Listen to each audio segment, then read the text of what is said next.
أعوذ بالله من الشيطان الرجيم. بسم الله الرحمن الرحيم. ويل لكل همزة لمزة الذي جمع مالا وعدده يحسب أن ماله أخلده كلا لينبذن في الحطمة وما أدراك ما الحطمة نار الله الموقدة التي تطلع على الأفئدة إنها عليهم مؤصدة في عمد ممددة صدق الله العظيم.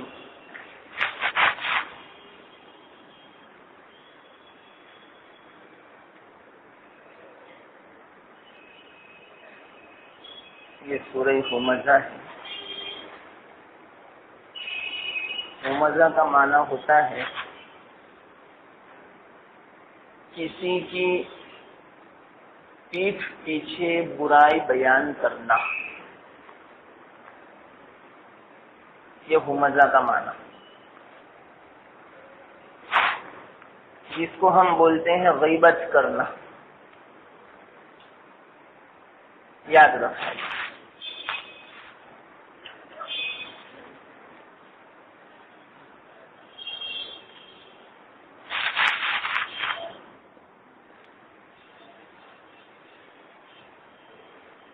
اس کا شان نزول کیا ہے؟ ایک روایت میں آتا ہے چند مشرکین کے سردار جو اللہ کے رسول صلی اللہ علیہ وسلم کو بہت ستاتے تھے، بہت استہزاء و مذاق اڑاتے تھے. اگر سامنے ملاقات ہو جاتی تو سامنے بھی برا بھلا کہتے،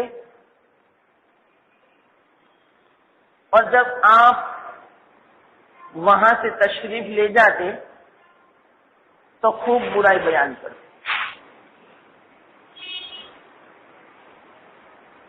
گویا اللہ تعالیٰ نے ایسا سمجھو ان کے دلوں پر مہر لگا دی،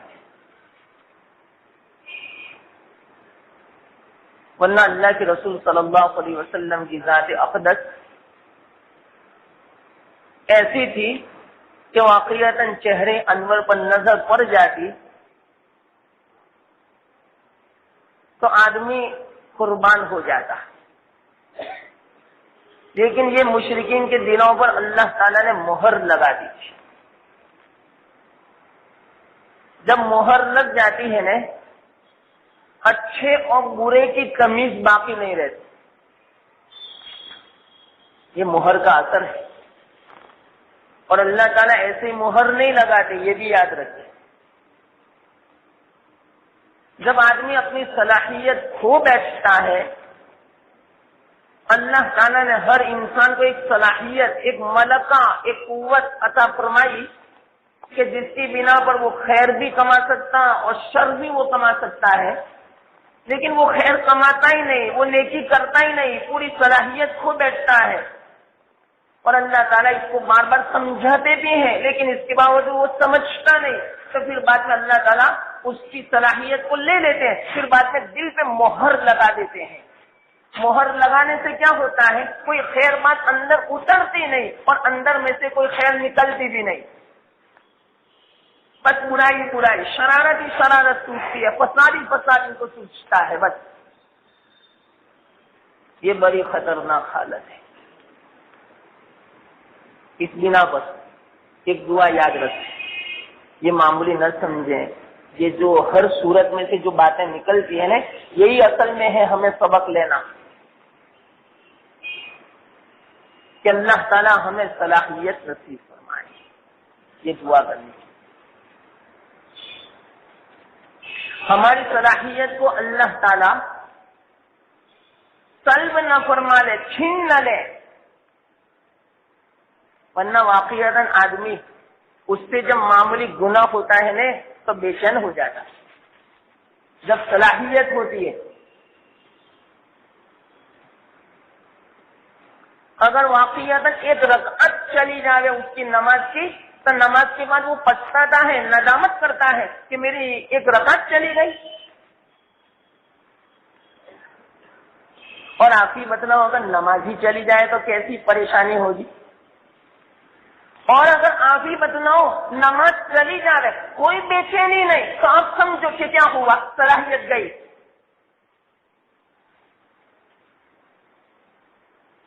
اور پوری زندگی نمازیں فوت ہو اور کوئی افسوس نہ ہو تو مہر لگ چکی، یوں سمجھا جا رہے اللہ بچاوے ایسی پکڑ سے.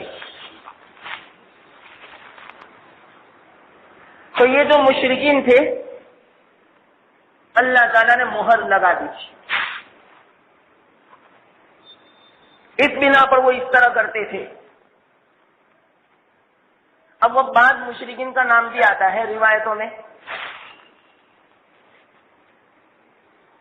ایک تھا ولید بن مغیرہ، بڑا خطرناک فتین قسم کا آدمی، بڑا شریر تھا، اس کو بہت گھمنڈ تھا اپنے مال کے اوپر اور اپنے اولاد کے اوپر.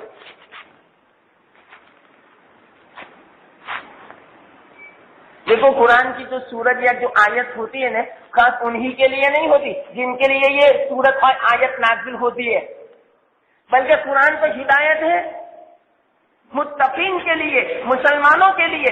اس لیے یاد رکھنا کہ یہ اوصاف کسی مسلمان کے اندر تو نہیں پائے جاتے. کیا ہمارے اندر تو گھمنڈ نہیں ہے مال کا؟ یہ سبق لینا ہے. کہیں اولاد کا تکبر تو ہمارے دل میں نہیں آ چکا کہ میری اولاد دیکھو ایک ایک سے بڑھ چڑھ کر اور کتنی کماتی ہے اور میرے پاس کتنا مال ہے. یہ تھا ولید بن مغیرہ کے اندر.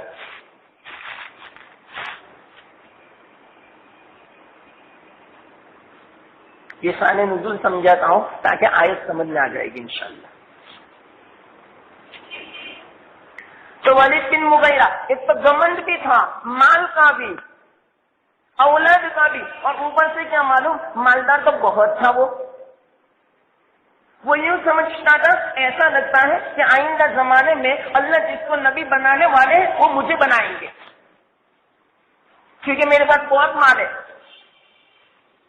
وہ یہ سمجھتا تھا کہ جو مالدار ہوتا ہے نا اسی پر اللہ کی یہ نعمت نازل ہوگی نبوت والی. وہ یہ سمجھتا تھا اور دعوے بھی بہت کرتا تھا لوگوں میں کہ آئندہ جو ہے نا نبی بننے والے وہ مجھے بنائیں گے اللہ. اور نہیں بنایا، اس بنا پر وہ دشمن ہو گیا. یہ سبب تھا حسد. کسی اور کو نعمت ملتی ہے ہمیں نہیں ملتی نا، اس کی بنا پر جو بیماری پیدا ہوتی ہے نا وہ کون سی بیماری؟ حسد کی. یہ سب بیماریاں جہنم میں لے جانے والی ہے. سب سے پہلا لفظ فرمایا ویل. ویل جہنم کے ایک وادی ہے. دیکھو جب بھی نماز میں یہ سورت پڑھی جائے، چاہے امام صاحب پڑھے چاہے آپ پڑھیں، تو اس کو غور کرنے کا کہ اس کی کیا تفسیر آئی تھی، اس کا کیا معنی بیان کیا گیا تھا، تو لطف آئے گا آپ کو پڑھنے میں. اور اس سے اللہ کا قرب بڑھتا ہے. جتنا آدمی تصور کرتا ہے قرآن میں، غور کرتا ہے اس کے معانی میں اور اس کو پھر اتارتا ہے، تو اس سے اللہ کا قرب بڑھتا ہے. تو ان مجالس کو معمولی نہ سمجھے، یہ اللہ کی محبت میں اضافہ کرنے والی مجالس ہے. اللہ کے قرب میں اور زیادہ انشاءاللہ ترقی ہوگی روحانیت میں، اور ثواب تک کتنا ملے گا وہ تو الگ. دیکھو ایک بات یاد رکھیں، ایک ہے اللہ کا قرب، ایک ہے ثواب کی زیادتی. دونوں میں سب سے افضل کون سی چیز معلوم؟ اللہ کا قرب. ایک آدمی وہ ہے کہ جس کے پاس کروڑوں روپے ہے، اور ایک آدمی وہ جس کے پاس لاکھوں روپے ہے، لیکن اس آدمی کو بادشاہ کا قرب حاصل ہے. اب آپ ہی بتاؤ دنیا میں افضل کون سمجھا جائے گا؟ جس کو بادشاہ کا قرب حاصل ہوگا. کس کو بڑا سمجھیں گے؟ نہ کہ کروڑ پتی کو. یہ مثال یاد رکھنا. ہر آدمی کس کے سامنے جھکیں گے اور کس کی منت سماجت کریں گے، کس کی خدمت کریں گے، کس کی خوشامد کریں گے؟ جو بادشاہ کا قریب ہوگا اس کی. ہم مالدار کی بھی کریں گے لیکن اتنی زیادہ نہیں جتنی زیادہ کس کی کریں گے؟ بادشاہ کے قریب والے کی. تو ایک آدمی تو وہ کہ جس کو اللہ کا قرب حاصل ہو، اور ایک آدمی وہ کہ اتنا وہ عمل کرتا ہے کہ ثواب زیادہ ملتا ہے، لیکن یاد رکھنا زیادہ تو فضیلت ہے اللہ کے قرب والے کی ہے۔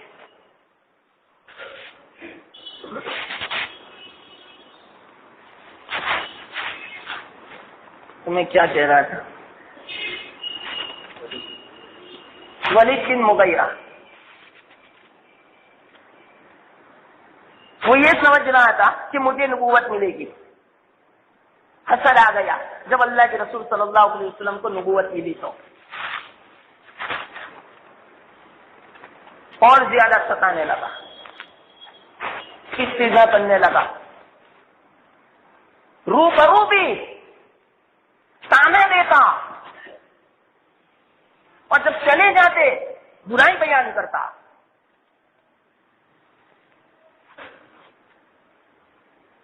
اس طرح تو دیکھو یہاں دو برائی ہے، ایک تو روبرو برائی بیان کرنا، ایک پیٹھ پیچھے برائی بیان کرنا، یہ دو چیزیں ہوئی۔ روبرو برائی بیان کرنے کو تانا دینا بولتے ہیں، اور پیٹھ پیچھے برائی بیان کرنے کو غیبت کرنا کہتے ہیں۔ تو ان تمام کے لیے فرمایا ویل، بڑی خطرناک اس کے لیے بربادی ہے، ہلاکت ہے، بلکہ ایک روایت میں یوں آتا ہے کہ ویل جہنم کی ایک وادی ہے، اور وہ وادی اتنی خطرناک ہے، اتنی خطرناک ہے، علامہ ابن کثیر نے اس روایت کو بیان فرمایا کہ خود جہنم اس سے روزانہ 400 مرتبہ پناہ مانگتی ہے۔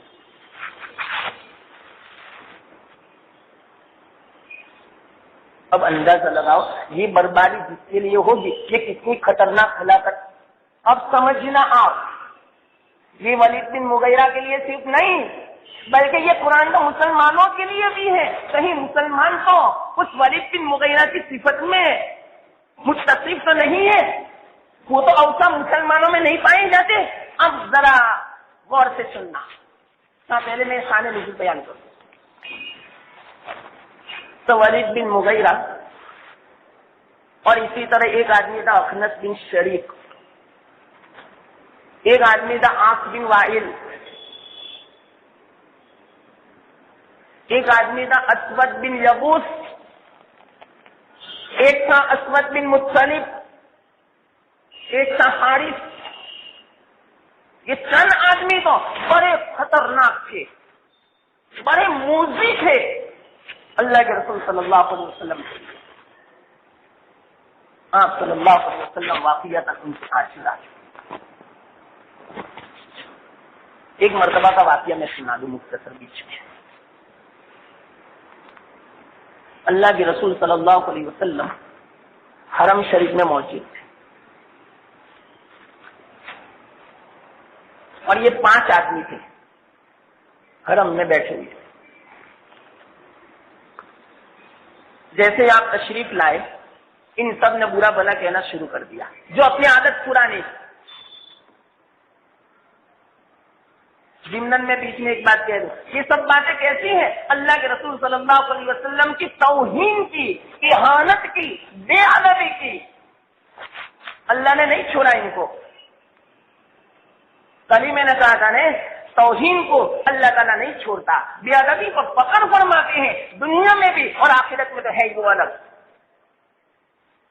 تو یہ بیٹھے ہوئے تھے، اتنے میں حضرت جبرائیل علیہ السلام تشریف لائے۔ حضرت جبرائیل علیہ السلام نے فرمایا یہ سب لوگ آپ کو ستاتے ہیں نا؟ کہ ہاں۔ تو ولید بن مغیرہ اٹھا، مجلس پوری ہوئی، انہوں نے تھوڑی دیکھا حضرت جبرائیل کو۔ جیسے ہی وہ اٹھا حضرت جبرائیل نے اس کی پنڈلی کی طرف دیکھا، معلوم نہیں کس نظر سے دیکھا ہوگا، اور دیکھنے کے بعد اللہ کے رسول صلی اللہ علیہ وسلم کو فرمایا قد کفیت، آپ کی کفایت کر دی، اللہ آپ کی طرف سے کافی ہو چکا، آپ کو بدلہ لینے کی ضرورت نہیں۔ محمد صلی اللہ علیہ وسلم آپ کی طرف سے اللہ تعالیٰ کافی ہو چکا، اللہ نعمت دلے گا، میں نے اس کی پنڈلی کی طرف دیکھ لیا، اب دیکھنا اس کا کیا اثر ہوتا ہے۔ ایک تو رحمت کی نظر سے دیکھنا ہوتا ہے، اور ایک ہوتا ہے غضب کی نظر سے دیکھنا، ایک ہوتی ہے بد نظری۔ کوئی بچہ ہو بڑا خوبصورت لگا، اس کو دیکھا نظر لگ گئی، تو ایک تو ایسی نظر ہوتی ہے، اور ایک ہوتی ہے بزرگوں کو دیکھنا کہ دیکھنے کی بنا پر ہماری زندگی کی کایا پلٹ چکی، تو ہر نظر کا ایک اثر ہوتا ہے۔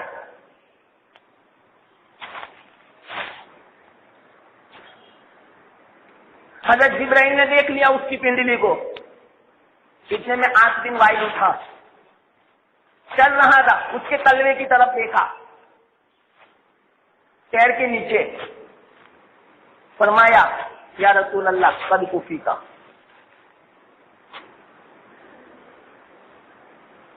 اتنے میں اسود بن یغوث اٹھا، اس کی پیٹ کی طرف دیکھا، فرمایا قد کفیت۔ اسود بن مطلب اٹھا، اس کے سر کی طرف دیکھا، فرمایا قد کفیت۔ حارث اٹھا اور اس کی آنکھ کی طرف دیکھا، فرمایا قد کفیت۔ چلے گئے وہاں سے سب پانچوں سب اپنے گھر جا رہے تھے۔ یہ روایت علامہ سیوطی رحمۃ اللہ علیہ نے در منصور میں بیان فرمائی، اور اس روایت کو علامہ ادریس کاندھلوی رحمۃ اللہ علیہ نے بیان فرمائی، اور اس کے بارے میں آیت بھی نازل ہوئی، اِنَّا كَفَيْنَاكَ الْمُسْتَهْزِئِينَ، اے محمد ہم آپ کی طرف سے ان استہزاء کرنے والوں کے لیے کافی ہو چکے۔ تو حدیث میں بھی ہے قد کفیت، اور قرآن میں بھی ہے اِنَّا كَفَيْنَاكَ الْمُسْتَهْزِئِينَ۔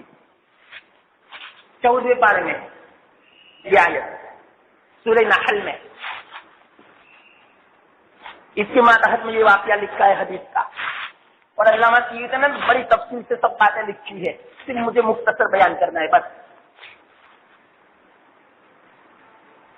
یہ پانچوں اپنے گھر جا رہے تھے، تکبر تو سب کو تھا ہی، جیسے کہ آیت سے پتا چلے گا ابھی۔ تو رستے میں ایک لوہار تھا جو تیر بنا رہا تھا، تیر، تو اس کی ایذان میں تیر پھنس گیا۔ یہ تو تکبر میں تھا، جھکنا گوارا نہیں کیا کہ میں جھکوں، کہ خود تیر نکلے تو نکلے۔ حالانکہ اس میں کیا ہونا اچھی بات، کیا بات ٹھوکر لگی، کانٹا لگا تو جھک کے نکال دے لے، اس میں ہماری کیا سبکی ہونے والی ہے، کیا رسوائی ہونے والی ہے۔ ہم لوگ سوچے تھے اس میں کیا ہو گیا، ہمیں بھی ٹھوکر لگتی ہے، ہمیں بھی مطلب کہ کانٹا لگتا ہے، لیکن بعض متکبر ایسے کہ ہمیں لگے ہم نہیں جھکیں گے، ہم اس کی طرف توجہ بھی نہیں دیں گے، بات بڑے اپنے آپ کو اتنا بڑا سمجھتے ہیں کہ ایک معمولی چوٹ ہے، اس میں کیا، ارے معمولی بھی چوٹ لگی اس پر آہ نکالو، اللہ یوں چاہتے ہیں کہ تم آہ نکالو جب تکلیف پہنچے تو۔ بات تو کیا جس کی تکلیف پہنچتی ہے اس کے بعد آپ ہی نہیں نکالتے، یہ اللہ کو پسند نہیں ہے کہ اللہ تو آپ کو یوں کہنا چاہتے ہیں کہ میری طرف سے تکلیف ہو، آپ اس تکلیف کو تکلیف سمجھو، اور آپ اس تکلیف کے سامنے بہادری کے ساتھ ہو اللہ کے سامنے، اللہ کو یہ بالکل پسند نہیں ہے۔ عاجز بندے بنو اللہ کے سامنے، اللہ کو عاجزی بہت پسند ہے، جو متکبر ہوتا ہے نا وہ عاجزی پسند نہیں کرتا۔ تو کیا ہوا، وہ جھکا ہی نہیں، تیر نکالا ہی نہیں، چلتا رہا، تو کسی بھی طرح سنگ نکل گیا، معمولی سی نوک اس کی پنڈلی میں لگی، معمولی سی نوک، وہ سمجھے اس میں کیا ہو گیا۔ گھر پہنچا چلتے چلتے تو اتنے میں پنڈلی بڑی ہو گئی، وہ زخم بڑا ہو گیا، اتنا خطرناک ہوا، علاج کرنے سے بھی اچھا نہیں ہوا، یہاں تک کہ اسی دن رات کو مر گیا۔ عجیب پریشانی کی حالت میں، اتنا درد ہوتا تھا کہ وہ یوں کہتا نا مجھ سے برداشت نہیں ہوتا۔ ایک معمولی نوک لگی تھی، یہ تکبر کا اثر ہوا۔ اصل تو وہ بات اللہ کے رسول صلی اللہ علیہ وسلم کی توحید، اس لیے میں نے کل کہا تھا یہ توہین بڑی خطرناک چیز ہے اور اپنا وقت ہو چکا، ورنہ دوسری باتیں بھی اللہ نے ڈالی تھی دل میں. تو اس دن میں کیا ہوا، آج دنوائی جا رہا تھا، رستے میں کانٹا لگا. عام طور پر لگتا ہے یہ کانٹا، لیکن یہ کانٹا ایسا لگا، ایسی تکلیف ہوئی، یہاں تک کہ رات تک میں اس کا جو پیر تھا نا وہ چکی کے پاٹ کی طرف بڑا ہو چکا اور اسی میں رات کو مر گیا. اور حارث جو تھا نا وہ جا رہا تھا، رستے میں ایک دم سے بینائی چھین لی گئی، نابینا جیسا ہو گیا، پہاڑوں سے، پتھر سے، درختوں سے، دیواروں سے ٹکرانے لگا اور اسی ٹکرانے میں رات کو مر گیا. اور اسود بن یبوس جو تھا نا اس کے پیٹ کی طرف دیکھا نا جبرائیل نے، اس کا پیٹ ایسا ہو چکا بڑا اور اس کی پیاس لگی کہ اتنا وہ پانی پیتا تھا، اس کے بعد اس کا پیٹ ہی نہیں بھرتا، پانی پی پی کے اتنا بڑا پیٹ ہو چکا، یہاں تک وہ پیاس پیاس کہتا کہتا مر گیا. اس کو بولتے استسقاء کی بیماری، استسقاء شاید جلندر بولتے ہیں. وہ جو تھا اسود بن مطلب، وہ عبد المطلب کے بیٹے نہیں، وہ بنو زہرا کے مطلب کے بیٹے تھے. اس کی سر کی طرف دیکھا، سر ایک دم سے پھول گیا، ورم ہو گیا، خون اس میں پیدا ہو گیا، اسی میں مر گیا. روایت میں یوں آتا ہے ایک ہاتھ میں سب کا جنازہ نکلا رات کو. یہ ہے استہزاء کرنے والوں کا انجام. یہ تو دنیا میں ہوا، اب معلوم نہیں کیا ہوتا ہوگا عالم قبر میں، اور عالم آخرت میں کیا ہوگا وہ الگ.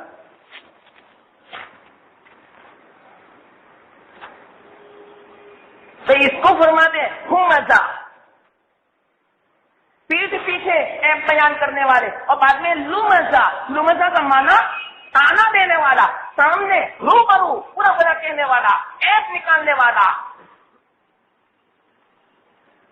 یہ دو معنی ہوئے. یہ تو میں نے مختصر شان نزول بیان کیا.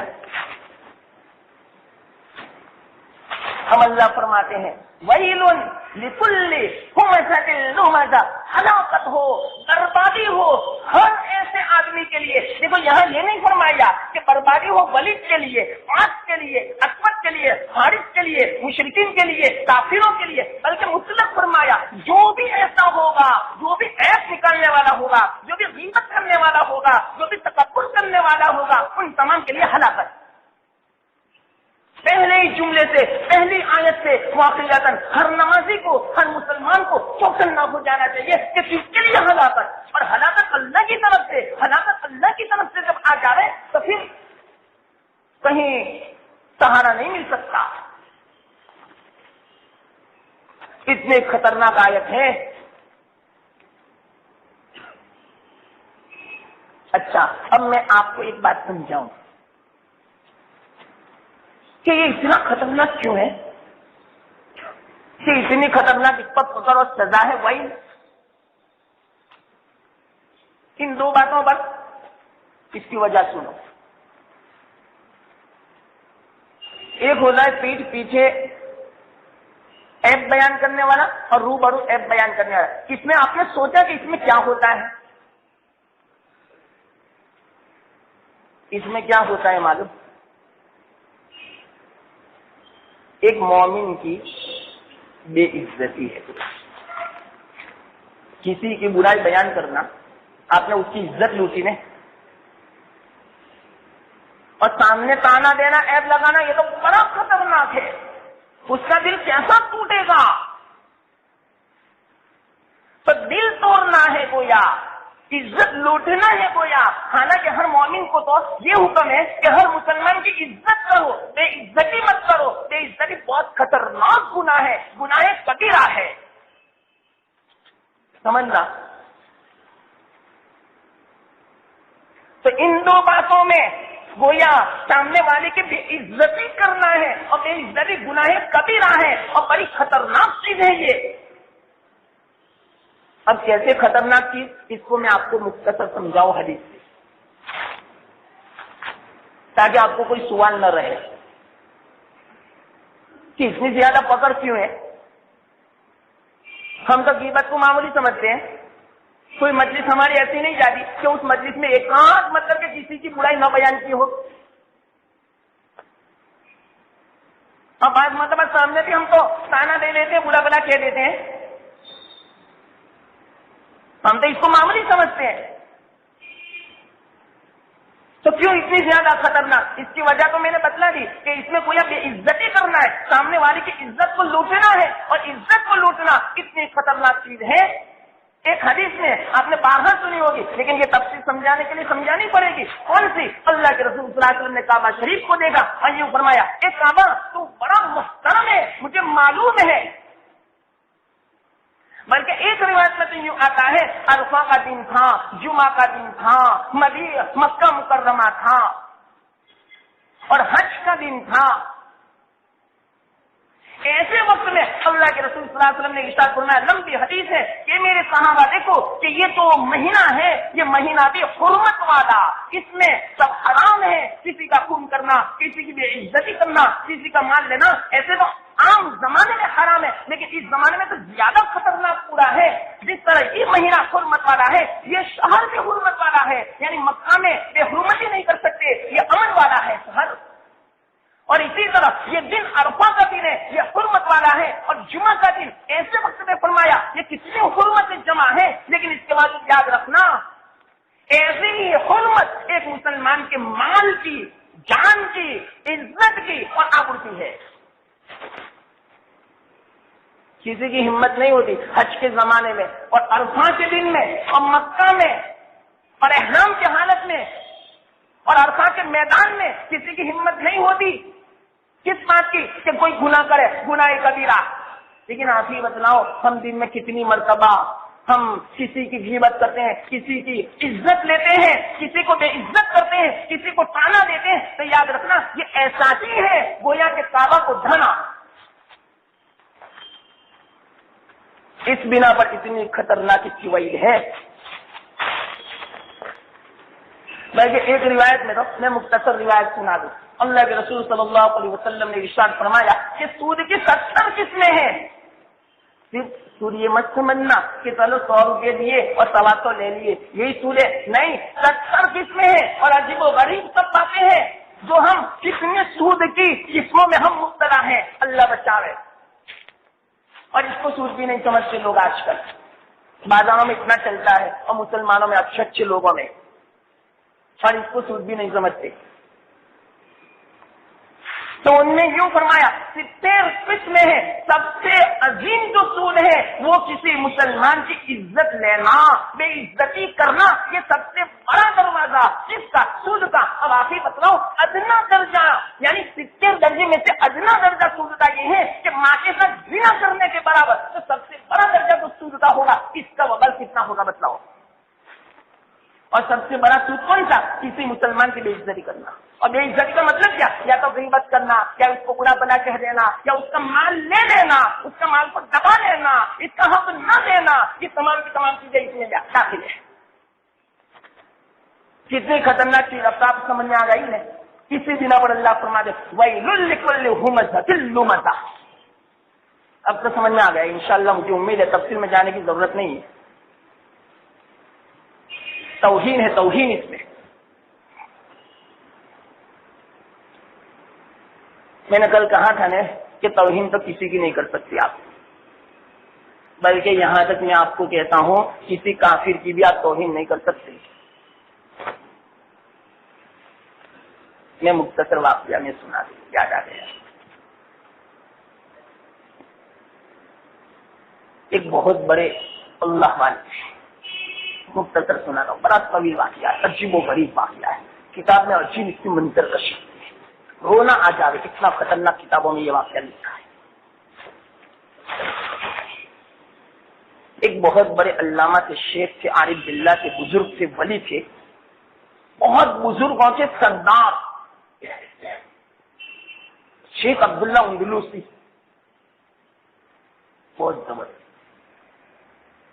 ان کے کتنے اولیاء تھے, کتنے ان کے خلیفہ تھے. شیخ شبلی جیسے, جنید بغدادی جیسے بڑے بڑے. اب ان کے شیخ کیسے ہوں گے آپ ہی اندازہ لگاؤ, کتنے پہنچے ہوئے ہوں گے.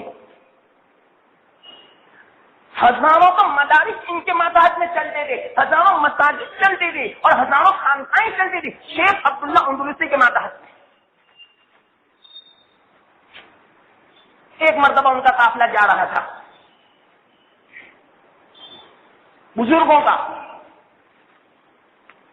تمام فرشتہ صفت دیکھو تو فرشتے بھی شرما جا رہے ان کو دیکھ کر، تو شیخ کو دیکھ کر وہ ایسے تھے۔ وہ ایک بستی آئی عیسائیوں کی، جیسے بستی میں داخل ہوئے نے مندر دیکھا، وہاں سب عبادت کر رہے بت کی۔ بس معلوم نہیں ان کے دل میں کیا خیال ہوا ہوگا، شیخ کے دل میں۔ آگے چلے، بستی تھی تو پانی کی ضرورت تھی تو وہاں کھڑے ہو گئے ایک کنویں کے پاس، تو وہاں سب عورتیں پانی بھر رہی تھی، اس میں ایک لڑکی بھی تھی خوبصورت عیسائی کی۔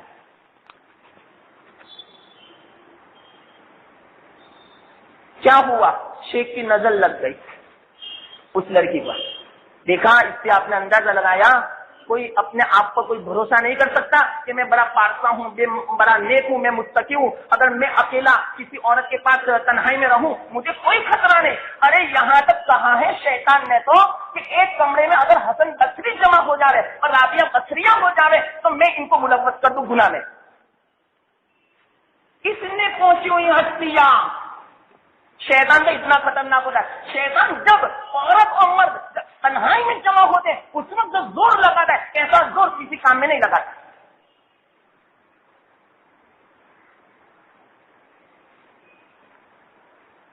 کیا ہوا کہ نظر لگ گئی، دیکھ لیا عورت کو، لڑکی کو، پانی وانی سب لے لیا۔ تمام جو رفقا تھے قافلے والے انہوں نے کہا چلو حضرت اب چلیں، لیکن نہیں میں تو یہاں سے ایک قدم آگے نہیں اٹھا سکتا، بس ختم ہو۔ دیکھیے کیوں حضرت؟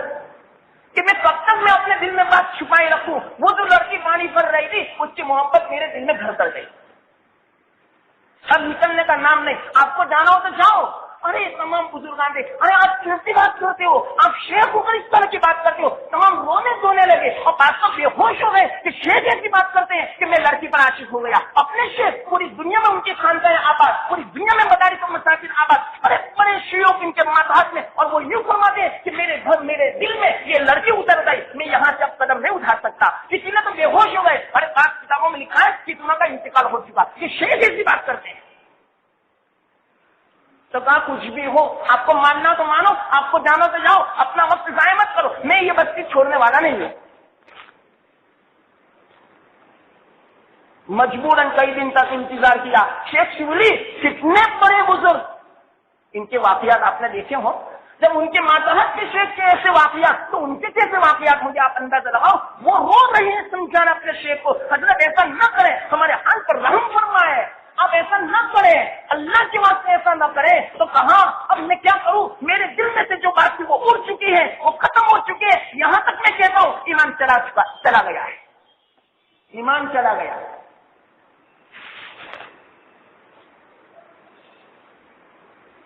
کسی بھی طرح نا امید ہو کہ پورے قافلے والے چل دیے، یہ اکیلے رہ گئے۔ پتہ لگایا کہ وہ لڑکی کس کی ہے، وہی امامہ تھا، وہی جبہ تھا اور وہی عصا تھا جو بغداد کی جامع مسجد میں کھڑے ہو کر بڑے بڑے بزرگوں کے سامنے خطبہ دیتے تھے، مشائخ کے سامنے بیان کیا کرتے تھے، وہی عصا لے کر ایک عیسائی کے گھر جا رہے ہیں۔ تو کہا کہ آپ کی لڑکی ہے؟ کہ ہاں ہماری لڑکی، کیا کام ہے؟ صاف صاف میں کہہ دیتا ہوں مجھے محبت ہے آپ کی لڑکی سے۔ تو کیا کام ہے آپ کو؟ کہ بس وہ لڑکی سے میرا نکاح کرا دو۔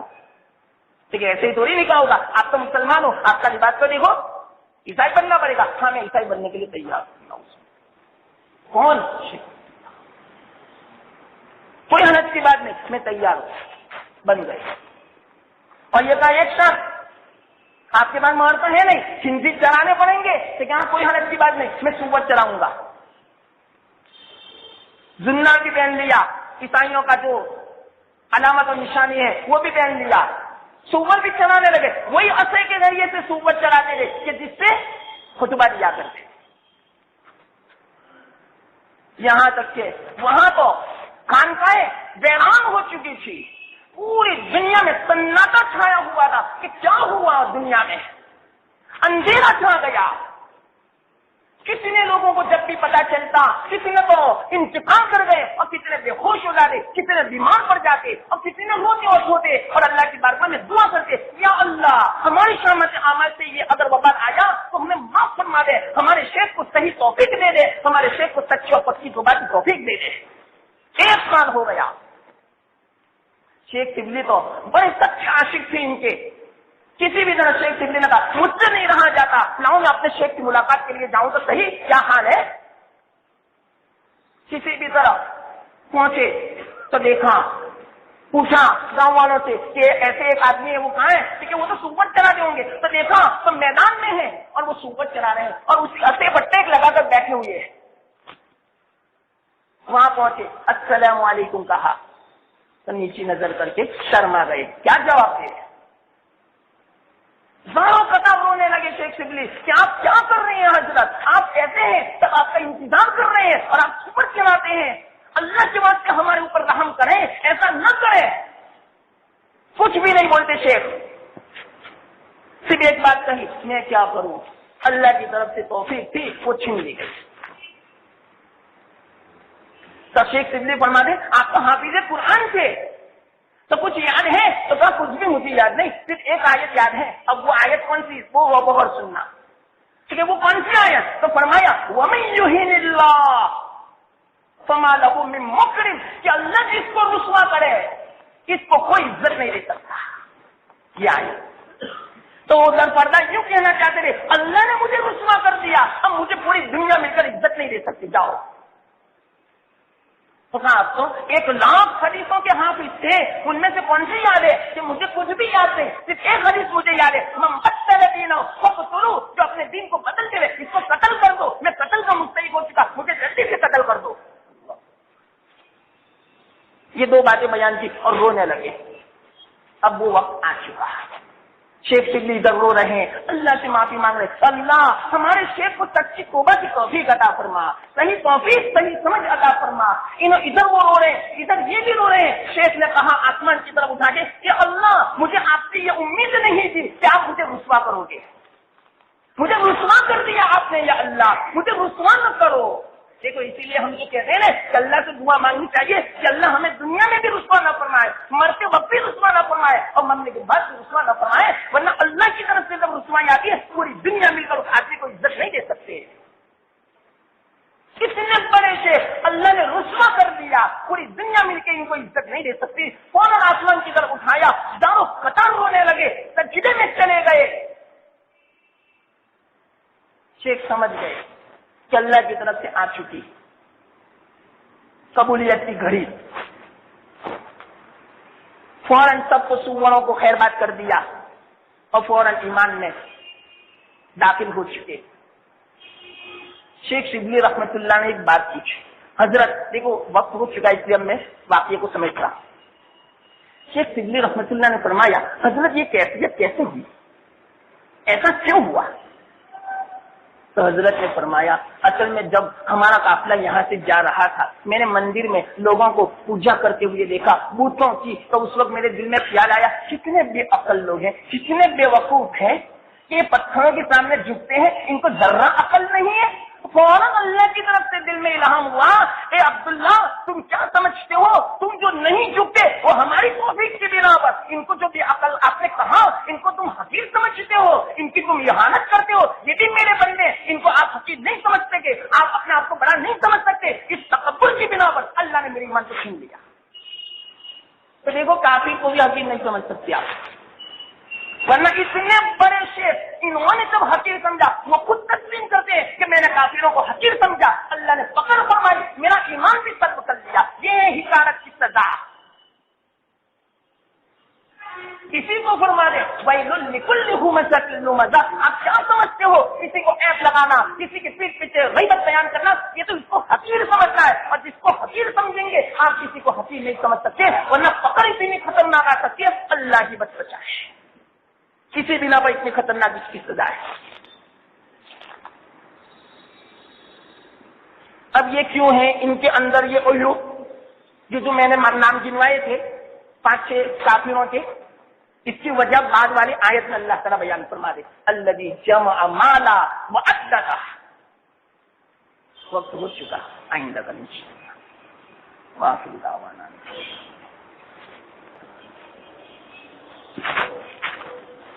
بسم اللہ الرحمن الرحیم، سبحان اللہ وبحمدہ سبحان اللہ العظیم، یا ربی لک الحمد کما ینبغی لجلال وجهک وعظیم سلطانک، اللهم صل علی محمد افضل الصلوات، اللهم لك الحمد كما انت اهل، فصل وسلم على سيدنا محمد كما انت اهل، وافعل بنا ما انت اهل، فانك اهل التقوى واهل المغفرة، یا ارحم الراحمین، یا ارحم الراحمین، یا ارحم الراحمین۔ ہم سب کے حال پر رحم فرما، ہماری پکڑ نہ فرمانا یا اللہ، اپنے غضب سے بچا لے یا اللہ، اپنے قہر سے بچا لے یا اللہ، یا اللہ ہمیں رسوا نہ فرمانا۔ واقعیت ہمارے پاس کوئی ایسا عمل نہیں ہے کہ یا اللہ جس سے عزت مل سکے، یہ عزت آپ ہی نے اپنی طرف سے عطا فرمائی۔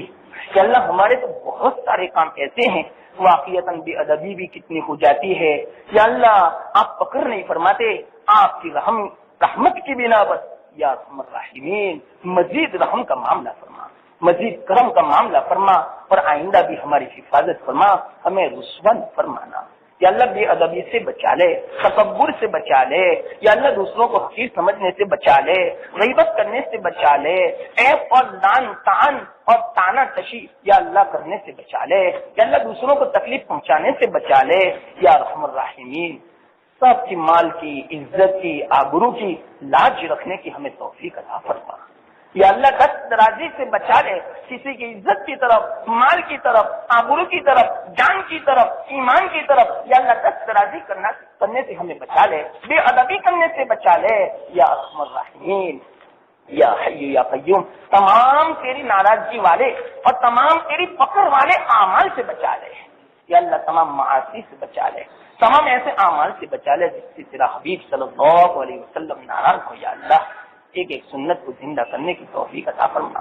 یا اللہ ہمیں صحیح سمجھ دے دے، یا اللہ دنیا کی صحیح حقیقت ہمارے دل میں اتار دے۔ یا اللہ یہ دنیا دھوکے کا سامان ہے، یہ دنیا چند دنوں کی ہے، یہ دنیا فنا ہونے والی ہے، یہ ہمارے دل میں بٹھا دے یا اللہ۔ دنیا کے پیچھے یا اللہ پڑھنے سے، اور ایسے پڑھنے سے کہ آخرت کو بھول جاوے، تجھے بھول جاوے، تیرے حبیب کو بھول جاوے، تیری رضامندی والے عمل کو بھول جاوے، اس سے تو بچا لے یا اللہ۔ یا ارحم الراحمین دنیا عطا فرما تو سکون اور عافیت والی، اور آخرت کے یاد کے ساتھ اور تیری یاد کے ساتھ، تیرے حبیب پاک صلی اللہ علیہ وسلم کی یاد کے ساتھ ہمیں دنیا نصیب فرما یا اللہ۔ یا ارحم الراحمین یہ دنیا کہیں ہمیں دھوکہ نہ دے دے یا اللہ، یہ دنیا کہیں ہمیں جہنم میں نہ پہنچا دے، یہ دنیا کہیں تجھ سے ناراض نہ کر دے، یہ دنیا کہیں تیرے حبیب کو ناراض نہ کر دے، یا اللہ اس سے تو بچا لے۔ یا اللہ عافیت والی دنیا عطا فرما، تیری رضامندی والی دنیا عطا فرما۔ یا ارحم الراحمین ہماری دنیا بھی بنا دے، آخرت بھی بنا دے، ہماری یا اللہ جائز تمناؤں کو پوری فرما دے، ہماری حاجتوں کو پوری فرما دے۔ ہمیں دنیا میں بھی رہنا ہے اور دنیا کی بھی ضرورت پڑے گی یا اللہ، اور ضرورت پورا فرمانے والا تو ہے یا اللہ۔ تو ہی ہماری تمام دنیاوی ضرورتوں کو پوری فرما دے، عافیت کے ساتھ، عزت کے ساتھ یا اللہ۔ حلال اور طیب اور وسعت والی دنیا عطا فرما، تنگی سے بچا لے، فقر و فاقہ سے بچا لے یا اللہ۔ یہ تنگی اور فقر و فاقہ واقعیت آدمی کو ایمان سے بھی ہاتھ دھو بیٹھاتا ہے، یا اللہ اس سے تو بچا لے، فقر سے بچا لے، تنگی سے بچا لے، خوب یا اللہ وسعت والی، برکتوں والی، رحمتوں والی، چین سکون عافیت والی ہمیں دنیا نصیب فرما یا اللہ۔ یا اللہ دنیا آنے کے بعد کہیں ہم دوسروں کو حقیر نہ سمجھے، دوسروں کی یا اللہ عیب بیان نہ کریں، یا اللہ طعن نہ کریں، اس سے تو بچا لے۔ یا اللہ دنیا آنے کے بعد کہیں بخل نہ کریں اور دنیا کی حرص نہ ہو، اس سے تو بچا لے یا اللہ۔ دنیا کی حرص سے بچا لے، بخل سے بچا لے۔ دنیا آئے تو یا اللہ اس کا حق ادا کرنے کی توفیق عطا فرما، کہیں ہمارا ان کافروں جیسا حال نہ بنانا، یا اللہ ان کافروں جیسا ہمارا انجام نہ بنانا، ہماری تو حفاظت فرما، تو ہمیں بچا لے یا اللہ۔ ہمارا تو بس تو ہی ایک اکیلا ہے، تو نہیں بچائے گا، تو ہماری حفاظت نہیں کرے گا، ہم کس کے در کے سامنے جائیں یا اللہ، کس کے سامنے ہم اپنی حاجتیں پیش کریں یا اللہ، تو ہی یا اللہ سب کچھ حاجتوں کو پورا کرنے والا ہے، مشکل کشا تو ہے یا اللہ، یا ارحم الراحمین، تو ہی مسائل کو حل کرنے والا ہے، تو ہی توفیق دینے والا ہے یا اللہ، تو ہی سب کچھ ہے یا ارحم الراحمین، نہ ہم سے کچھ ہوتا ہے، نہ دنیا والوں میں سے کسی سے کچھ ہو سکتا ہے یا اللہ، نہ دنیا کے مال سے کچھ ہو سکتا ہے یا اللہ، یہ ہمارا عقیدہ ہے،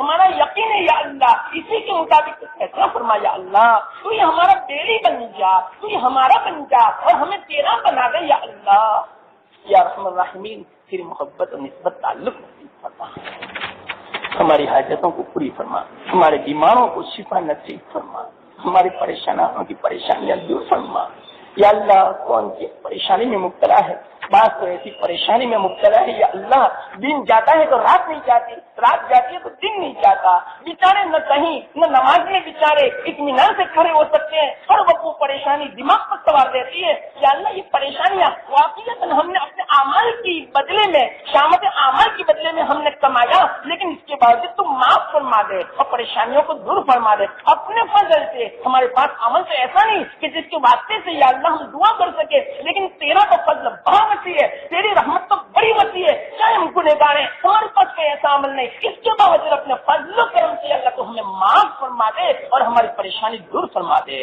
ہماری بیماریوں کو دور فرما دے، ہمارے بیماروں کو شفا دے دے یا اللہ، ہماری مشکلات کو آسان فرما دے یا اللہ، ہمارے مسائل کو حل فرما دے، ہماری ضرورتوں کو عزت اور عافیت کے ساتھ پوری فرما دے، ہماری حاجتوں کو پوری فرما دے، ہماری مغفرت فرما دے، یہ رحمت کا اشرف پورا ہو چکا، دیکھتے ہی دیکھتے یا اللہ پتہ بھی نہ چلا یا ہم سے کچھ قدر نہیں ہو سکی، معاف فرما دے یا اللہ، اس ناقدری کو معاف فرما دے، اس جرم کو معاف فرما دے، یہ مغفرت کا اشرف شروع ہو رہا ہے، تاکہ مانو میں ہماری مغفرت فرما، ہمیں سچی پکی توبہ کی توفیق عطا فرما، تمام گناہوں سے سچی توبہ کی توفیق عطا فرما، اور بقیہ دو اشروں کی قدر کی توفیق عطا فرما، اور بقیہ گھڑیوں کی قدر کی توفیق عطا فرما، سب کو توفیق دے دے، سب کو یا اللہ، ہماری ماں بہنوں کو بھی، پوری امت کو صحیح معنوں میں اس مہینے کی قدر کی توفیق عطا فرما یا اللہ، ہمارے اس سلسلے کو یا اللہ قبول فرما لے، اس تفسیری سلسلے کو یا اللہ عافیت کے ساتھ یا اللہ چلاتے رہے یا اللہ، مفید یا اللہ باتیں ہمارے سامنے آئے اور اس پر عمل کی توفیق ہو، ایسی توفیق عطا فرما یا اللہ، یا اللہ کہنے والے کو بھی سننے والے کو بھی ہمت عطا فرما، شفا نصیب فرما، عافیت عطا فرما یا اللہ، خوب مدد فرما یا ارحم الراحمین، تو ہی یا اللہ قبول فرما لے، تو ہی نجات کا ذریعہ بنا دے، تو ہی اپنی رضامندی کا سبب بنا دے یا اللہ۔ اللهم انك تعلم حاجتنا فاتنا سؤلنا ربنا تقبل منا انك انت السميع العليم وتب علينا انك انت التواب الرحيم صلى الله تعالى على خير خلقه محمد وعلى اله وصحبه اجمعين وسلم